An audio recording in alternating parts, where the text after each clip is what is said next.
وسلم على رسوله الكريم أما بعد أعوذ بالله من الشيطان الرجيم بسم الله الرحمن الرحيم واصطنعتك لنفسي اذهب أنت وأخوك بآياتي ولا تنيا في ذكري اذهبا إلى فرعون إنه طغى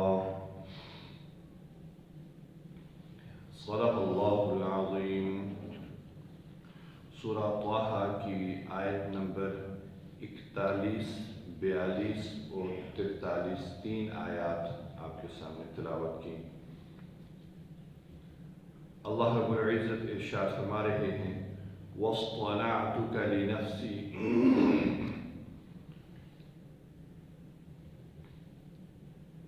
اور چن لیا میں نے تمہیں اپنے کام کے لیے۔ اذهب انت واخوك بآیاتی، جاؤ تم اور تمہارا بھائی میری نشانیاں لے کر، ولا تنیا فی ذکری، اور میرے ذکر میں سستی نہ کرنا۔ اذهبا الى فرعون انه طغى، جاؤ تم دونوں فرعون کے پاس، اس لیے کہ وہ بڑا سرکش ہو گیا ہے۔ گزشتہ آیات میں اللہ رب العزت نے موسیٰ علیہ السلام پر اپنے انعامات کا ذکر کیا اور انہیں تسلی دی کہ میں ہر وقت تمہارے ساتھ ہوں، جیسے پہلے تمہاری مدد کرتا رہا آئندہ بھی ایسی ہی مدد کرتا رہوں گا۔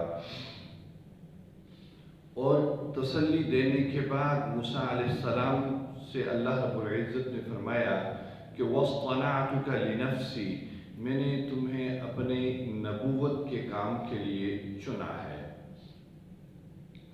اللہ رب العزت انبیاء کرام کی بچپن سے تربیت کر رہے ہوتے ہیں اور وہ پہلے سے ہی اس کام کے لیے تیار ہوتے ہیں۔ اچانک ایسے نہیں ہوتا کہ اچانک اللہ رب العزت نے کسی کو چن لیا، بلکہ اللہ رب العزت کو جنہیں نبی رسول بنانا مقصود ہوتا ہے بچپن سے ہی ان کی تربیت ہو رہی ہوتی ہے، اور بچپن سے ہی ان کا مزاج اور ان کے اخلاق و کردار ایسے ہوتے ہیں جو نبی والے ہوتے ہیں۔ چنانچہ انتخاب تو پہلے سے ہی ہوتا ہے، لیکن ذمہ داری کا ایک وقت ہوتا ہے، اس وقت پر آ کر وہ ذمہ داری دی جاتی ہے۔ تو جب ذمہ داری سونپی گئی تو اس وقت کہا کہ اب تمہیں ذمہ داری دے دی گئی ہے، اب تم اس کام کے لیے چن لیے گئے ہو، اب یہ کام تمہارے سپرد ہے، یہ کام سپرد کر دیا گیا ہے، تو اب اس کام کو سر انجام دو۔ تو اللہ رب العزت نے موسیٰ علیہ السلام سے یہی فرمایا وَاصْطَنَعْتُكَ لِنَفْسِي، میں نے یہ کام تمہارے سپرد کر دیا، اس کام کے لیے تمہیں منتخب کر لیا، اب اس کام کو سر انجام دینا ہے۔ اور وہ کس طرح دینا ہے؟ اللہ رب العزت نے فرمایا اذهب انت واخوك بآیاتی، پہلے اللہ رب العزت نے بتایا کہ میں نے یہ نشانیاں معجزات اللہ رب العزت نے بتایا کہ یہ موسیٰ علیہ السلام کو دیے، جو بڑے دو معجزات تھے وہ اللہ رب العزت نے موسیٰ علیہ السلام کو دیے، اور اس کے علاوہ اور بھی بہت سے معجزات اللہ رب العزت نے موسیٰ علیہ السلام کو عطا فرمائے، اور فرمایا کہ یہ معجزات تمہیں دیے ہیں، اب تمہاری خواہش پر تمہارے بھائی کو بھی تمہارے ساتھ نبوت میں شامل کیا ہے، تو اب تم دونوں جاؤ اذهب انت واخوك بآیاتی، کیونکہ موسیٰ علیہ السلام نے اپنے بھائی ہارون علیہ السلام کو اپنا نائب، اپنا وزیر بنایا تھا، اس لیے خطاب موسیٰ علیہ السلام سے ہی ہو رہا ہے، اور موسیٰ علیہ السلام کے ذریعے حضرت ہارون علیہ السلام کو یہ حکم دیا جا رہا ہے۔ اور فرمایا اذهب انت واخوك بآیاتی، آپ اور آپ کا بھائی دونوں جائیں میری نشانیاں لے کر، جو میں نے معجزات دیے ان معجزات کو لے کر آپ جائیے۔ اب کہاں جانا ہے؟ اللہ رب العزت نے فرمایا یہ تو کام ہے کہ یہ دونوں معجزات لے کر تم دونوں معجزات لے کر جاؤ، وَلَا تَنِيَا فِي ذِكْرِي، اور میرے ذکر میں سستی نہ کرنا۔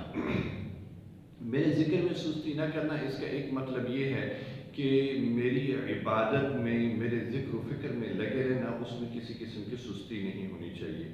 دوسرا مطلب یہ ہے کہ میں نے جو ذمہ داری دی ہے، نبوت کی جو ذمہ داری دی ہے، اس ذمہ داری کو سر انجام دینے میں کسی قسم کی سستی نہیں ہونی چاہیے۔ وَلَا تَنِيَا فِي ذِكْرِي، میرے ذکر میں سستی نہیں ہونی چاہیے۔ اب بھیجا اللہ رب العزت نے فرمایا کہ جاؤ، کہاں جانا ہے؟ اذهبا الى فرعون، تم دونوں فرعون کی طرف تم نے جانا ہے۔ جہاں جانا تھا وہ جگہ تعین اس کا کر دیا کہ فرعون کے پاس جانا ہے، اور اس جانے کا مقصد کیا ہے؟ انہو طغی، اس لیے کہ وہ بہت سرکش ہو گیا ہے، اب اس کو جا کے اس کی تربیت کرو، اس کو سیدھے راستے پر لانے کی کوشش کرو۔ تو اللہ رب العزت نے حضرت موسیٰ علیہ السلام اور حضرت ہارون علیہ السلام کو چنا، نبوت عطا کی، اور نبوت کی ذمہ داریاں سمجھانے کے بعد انہیں کہا کہ اب آپ اپنے جو آپ کا مقصد ہے، جہاں پہ آپ کو بھیجا جا رہا ہے، آپ وہاں پر جائیے، وہ جا کے اس ذمہ داری کو پورا کیجیے۔ اللہ تعالیٰ ہمیں قرآن مجید میں تدبر کی توفیق